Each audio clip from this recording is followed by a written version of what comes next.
Hello friends, आज हम 9th class का साइंस का फर्स्ट चैप्टर डिस्कस करेंगे जो किसके बारे में है, जो मैटर के बारे में है। आओ ज़रा मैटर के बारे में जानते हैं कि मैटर है क्या चीज़। आओ ज़रा एक्सप्लेन करते हैं व्हाट इज मैटर। मैटर क्या है? Anything which occupy space and has mass is called matter। यानी कि कोई भी वो चीज जो क्या करती है, ऑक्यूपाई करती है किसको, स्पेस को, और उसके पास क्या है, मैटर है। यानी कोई चीज जगह घेरती है और उसका मास है, उसे क्या बोलेंगे, मैटर है। ये पेन है, मार्कर है, मान लीजिए मार्कर को मैं रख दूंगा तो इसने कुछ जगह घेर रखी है, इसका कुछ मास है, उसे हम क्या बोलेंगे, मैटर। ये बोर्ड है, इसने कुछ जगह घेर रखी है, इसका कुछ मास है यानी कि वेट है, तो इसे क्या बोलेंगे, मैटर है। यानी कि कोई भी वो चीज, छोटा सा टुकड़ा ले लें किसी पेज का, वो भी क्या है, मैटर, क्योंकि कुछ जगह घेरेगा, कुछ उसका मास रहा होगा।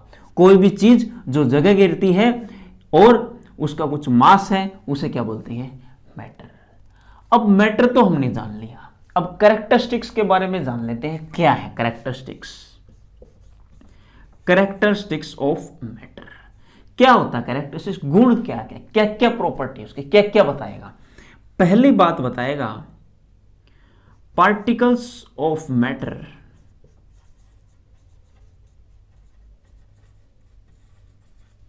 Attract each other.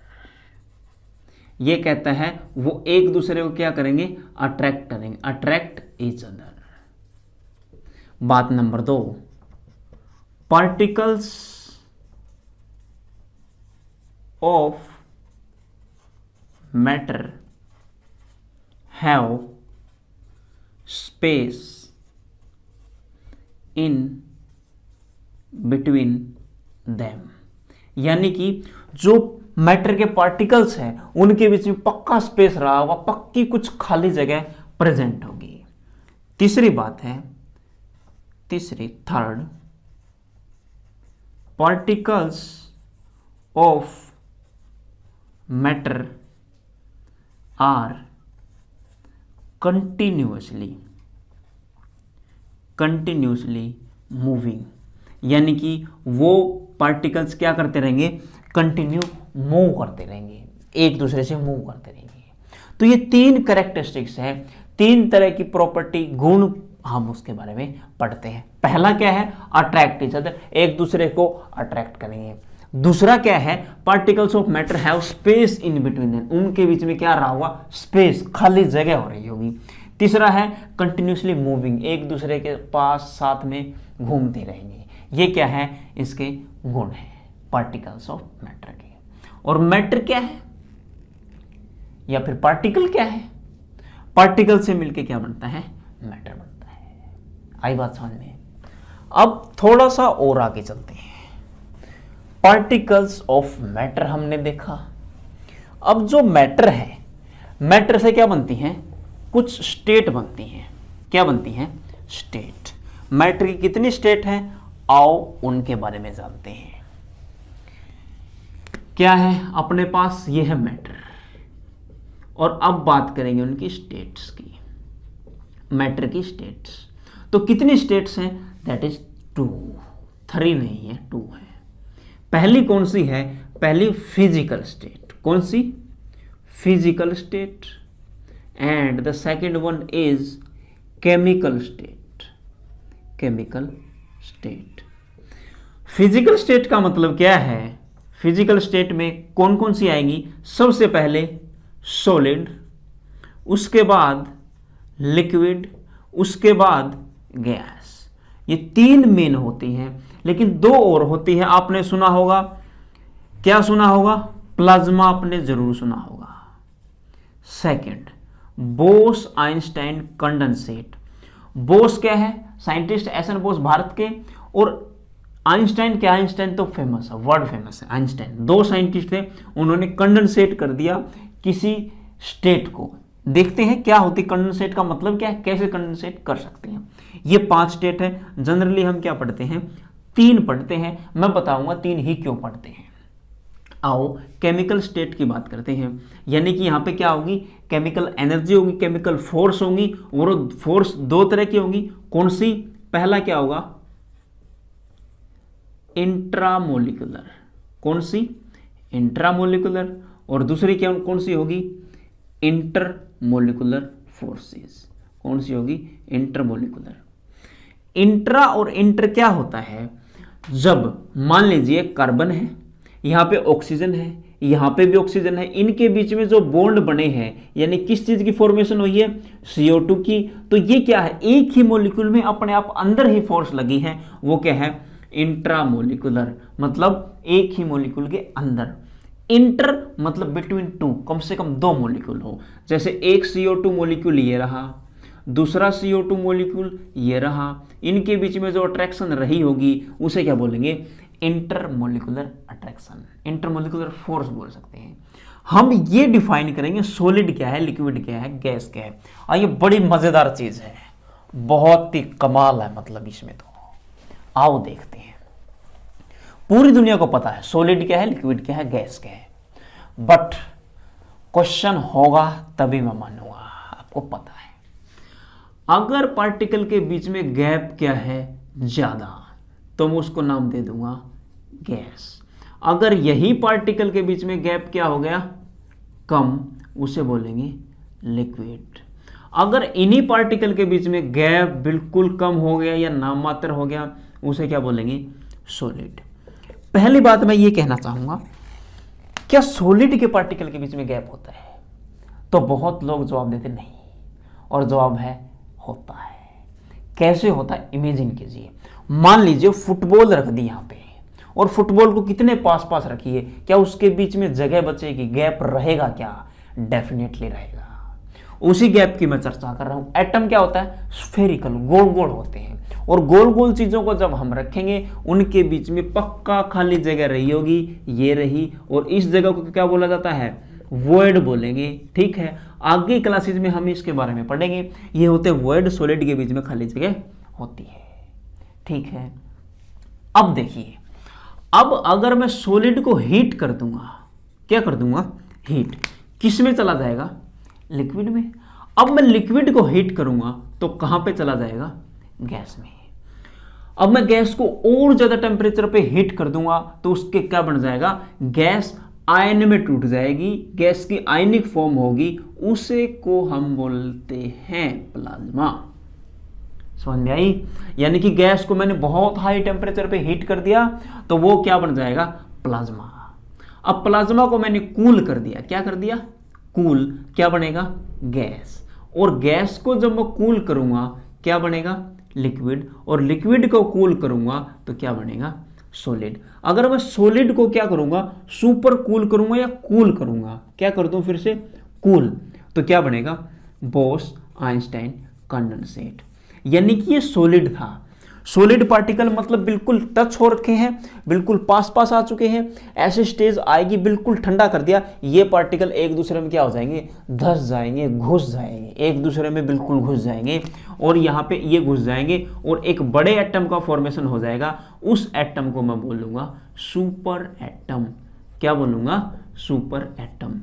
ये बोस और आइंस्टाइन ने देखा था, ये मैथमेटिकली प्रूव्ड है, यहाँ पे कोई इसकी अपीयरेंस नहीं, फिजिकली कोई किसी ने नहीं देखा, केवल मैथमेटिकल प्रूव है। बट हम इसको स्टडी करेंगे, क्या पता फ्यूचर में बना भी दे। ठीक है, अब क्या करेंगे, बोस आइंस्टाइन कंडेंसेट को मैंने क्या किया, हीट किया, क्या बना, सॉलिड। फिर वही प्रोसेस कहाँ तक जाएगी, प्लाज्मा तक जाएगी। यहाँ पे हीट कर दिया हाई टेम्परेचर पे। क्या आपको ये बात समझ में आई। अब अगर ये बात समझ में आई है तो इनकी जानकारी थोड़ी और ले लेते हैं, कैसे कन्वर्जन होगा। पहली बात, अगर मेरे पास क्या है, सॉलिड है, या फिर गैस से स्टार्ट कर लेते हैं।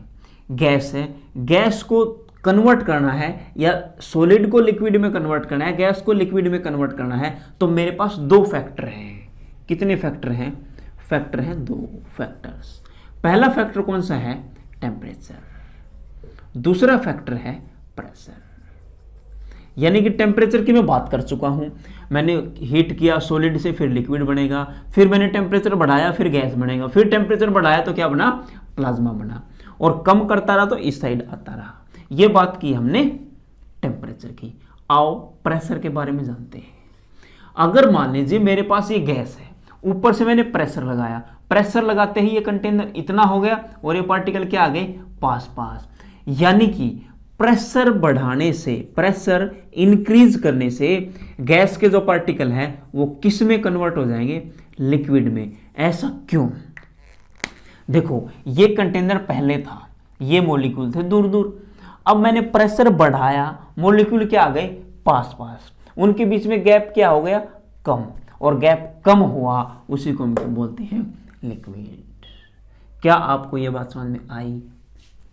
आओ अब इनकी प्रोसेस के बारे में जानकारी लेते हैं कि कौन सी प्रोसेस है, उसे क्या बोलेंगे। आओ देखते हैं।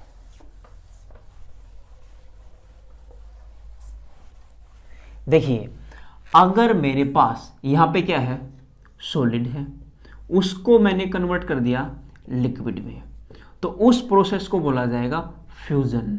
क्या बोला जाएगा, फ्यूजन नाम दे देंगे। The process in which we convert solid into liquid, that process is known as fusion. आप वीडियो पॉज करके बीच में नोट्स भी बना सकते हैं, लिख सकते हैं कि मैं जो बोल रहा हूं।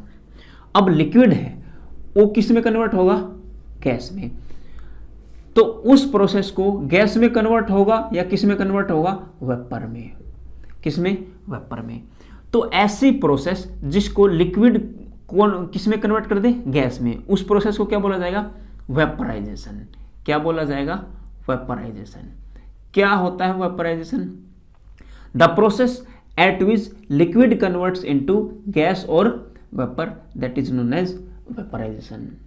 ठीक है, अब गैस को फिर से किस में कन्वर्ट करेंगे, लिक्विड में। गैस को जब लिक्विड में कन्वर्ट करते हैं उस प्रोसेस का नाम क्या होता है, कंडेंसेशन। क्या होता है, कंडेंसेशन। ठीक है, अब क्या होगा, अब कंडेंसेशन हो चुका है, अब हम इसको लिक्विड को किस में कन्वर्ट कर देंगे, सॉलिड में। उस प्रोसेस को नाम क्या देंगे, फ्रीजिंग। आपने देखा होगा वाटर लेके जाते हैं फ्रिज में और क्या बन जाती है, बर्फ बन जाती है, फ्रीजर में रख देते हैं, दैट इज फ्रीजिंग। और कंडेंसेट का मतलब क्या होता है, अपने पास एक कंटेनर है, उसमें लिक्विड है, मैंने इसको हीट किया और एक कंटेनर क्या था, बंद था, और एक कंटेनर आगे जाके परख नली से जुड़ा हुआ था एक पाइप से, और दूसरे किसी कंटेनर में जाके गिरा था, और यहाँ पे बाहर की साइड हमने क्या लगा रखी है, आइस। जैसे हीट करूंगा इसके वेपर बनेंगे, और वेपर बनेंगे आइस के कांटेक्ट में आएंगे तो किस में कन्वर्ट हो जाएंगे, लिक्विड में कन्वर्ट हो जाएंगे फिर से। इस प्रोसेस को क्या बोला जाता है, ये जो वेपर है किस में बने हैं, लिक्विड में, उसे क्या बोला जाएगा, कंडेंसेशन। क्या आपको ये बात समझ में आई? ठीक है, अब अगर हम सॉलिड को डायरेक्ट किस में कन्वर्ट कर दें, गैस में, तो उस प्रोसेस को बोला जाएगा सब्लिमेशन।